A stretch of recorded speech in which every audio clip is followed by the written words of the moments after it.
Sebenarnya ini akan jadi comebacknya Trio Lestari dengan bungkusan yang fresh sih ya. Makanya kita pengen ngajak banyak teman-teman musisi yang terlibat gitu.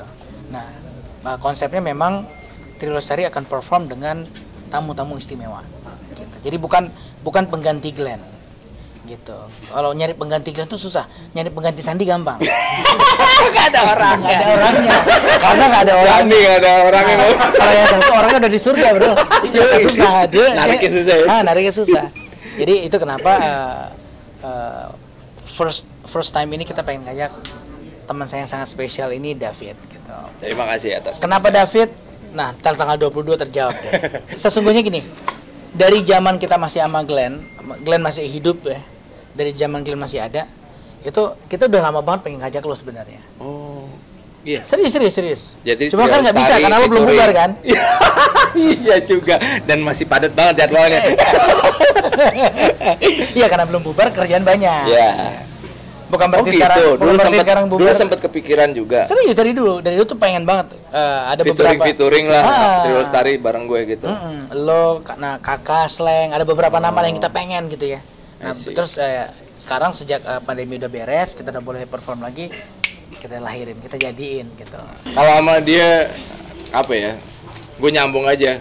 Kalau ngobrol bercandaan, ngehe-ngehean apa tuh nyambung. Ketika suatu hari dia ngajak, Pit, ayo dong main sama Trio Lestari. Ayo deh. Waktu itu kapan ya? Berapa bulan yang lalu lah. Prambanan Jazz kalau nggak salah ya. Lo itu harusnya itu pertama kali gue ngajak. Waduh, gue mesti Amerika. Iya, gue mesti keluar negeri dulu nih sama keluarga gitu.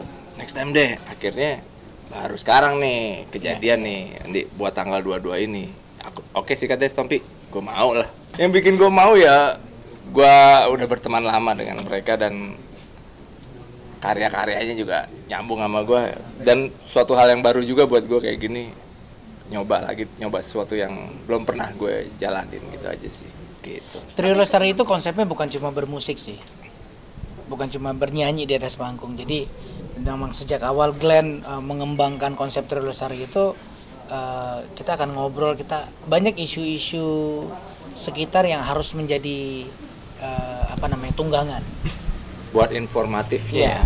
Iya. Karena kita pengen ngajak orang tuh untuk mikir, berwacana bareng gitu. Mikir tanpa santai, dinyanyiin. Ada message-nya tapi dengan kalau gue ngeliat misinya Trio Lestari itu gitu. Ada yang pengen disampaikan tapi dengan cara yang nggak harus marah-marah. Tapi dengan karya yang keren dan cukup sialan lah menurut gue. Ya banyak lah, misalnya sekarang sekarang kan kalau yang entar kalau dibahas kan nggak seru nih. Pokoknya harus datang, tapi ya intinya kadang-kadang kita sama-sama ngerasain tapi nggak enak buat diomongin. Nah hal-hal kayak gitu kan harus nyari cara supaya waktu diomong itu ngerasa, loh kok kalau dia ngomongin nggak berasa ini ya gitu. Nggak perlu disatuin, justru itu uniknya Trio Lestari. Saya Glenn Sandi juga nggak pernah nyatu kok gitu. Yeah. Masing-masing waktu gue telepon David ya, komentar David waktu itu, aduh ntar gue nyanyi nggak bisa kayak kalian nih. Lo nggak perlu justru kan kalau gue bilang skillnya pada dewa semua lah. Justru dia istimewa gitu. Ya maksudnya David, orang begitu ngeliat David udah wow David gitu. Ya lagunya ya pembawaannya justru itu yang membuat ini akan menjadi makanan baru gitu. Kita nggak pengen nyuguhin gado-gado yang sama yang dulu gitu. Ini harus jadi makanan baru gitu. Makanya waktu dibilang itu justru itu yang kita mau. Kalau melebur jadi di sini kita nggak butuh gitu. Kita butuh David, jadi harus jadi David gitu. Ya seperti Trio Lestari lah, kita bakal ngebawain ada lagu sendiri, ada lagu yang dikolaborasikan, ada lagu Indonesia lama yang kita present gitu. Ada yang lagu terkini juga yang bakal orang nggak tebak. Sebenarnya niatnya bukan untuk pembuktian apa-apa sih, karena saya rasa memang nggak ada yang perlu dibuktiin juga gitu. Sebenarnya nggak ada, bukan ke arah sana sih. Ya tapi kalau bahasanya itu menjadi sebuah statement ya boleh-boleh aja. Udah nggak butuh acknowledgement ya mas. Iya. Ya kita berkarya aja, gitu. Berkarya, ngobrol aja. Kita cuma pengen ngobrol sih sama. Iya. Dan kita percaya masih banyak orang yang pengen diajak ngobrol gitu. Kayaknya mungkin nanti akan lebih banyak ngobrolnya. Makanya kita lihatnya cuma satu lagu, sisanya ngobrol. Berapa banyak yang dilibatkan musisi? Ini full tim sih. Jadi kita pakai konsep brass section, terus rhythm sectionnya juga solid gitu. Cukup komplit lah. Cuma memang bukan produksi yang besar ya. Nggak sebesar konser kan, kalau ini bukan konser karena ini bukan konser seperti Trio Lestari pernah konser dengan multimedia dan lain-lain. Udah ya, kita latihan terus. Kalau secara konsep, kalau secara aura, gua rasa udah nyambung. Jadi dari awal beberapa waktu yang latihan dulu juga udah kayak gak usah diarah-arahin gitu. Tiba-tiba udah pas nih gitu.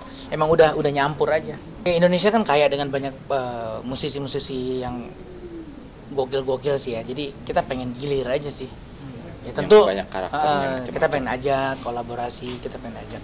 Ya harapannya mudah-mudahan musik Indonesia itu akan selalu menjadi kendaraan buat kita lebih peduli dengan apa yang terjadi di sekitar kita sih. Jadi bukan hanya hiburan, ya.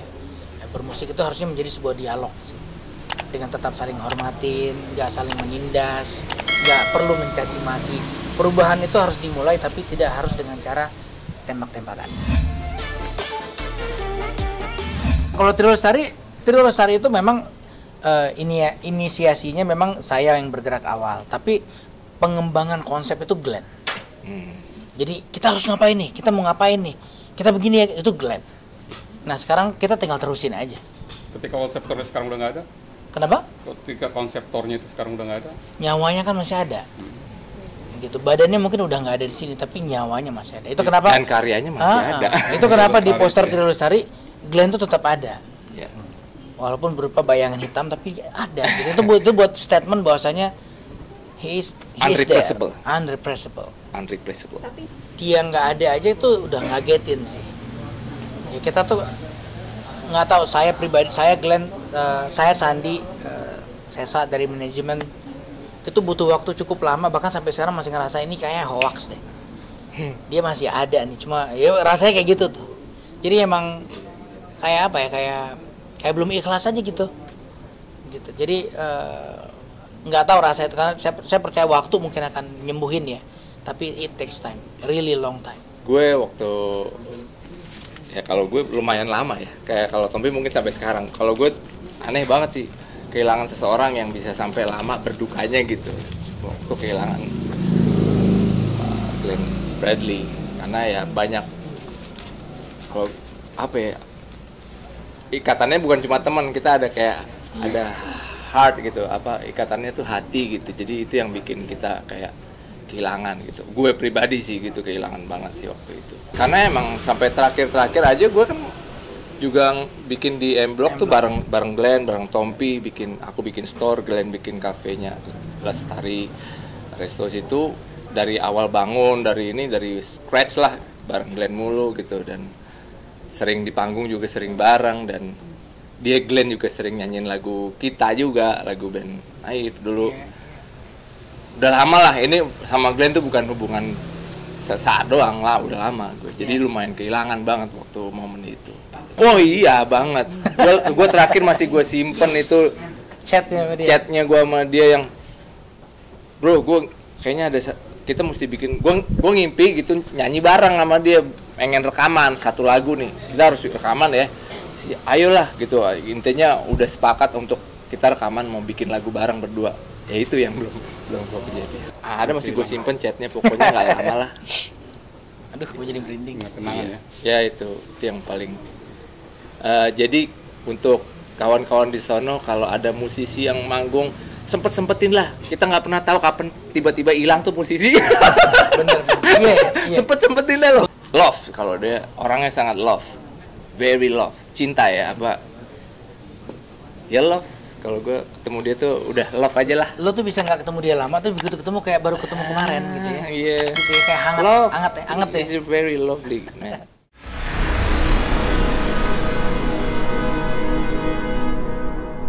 Jadi jangan lupa untuk subscribe Cumi Cumi.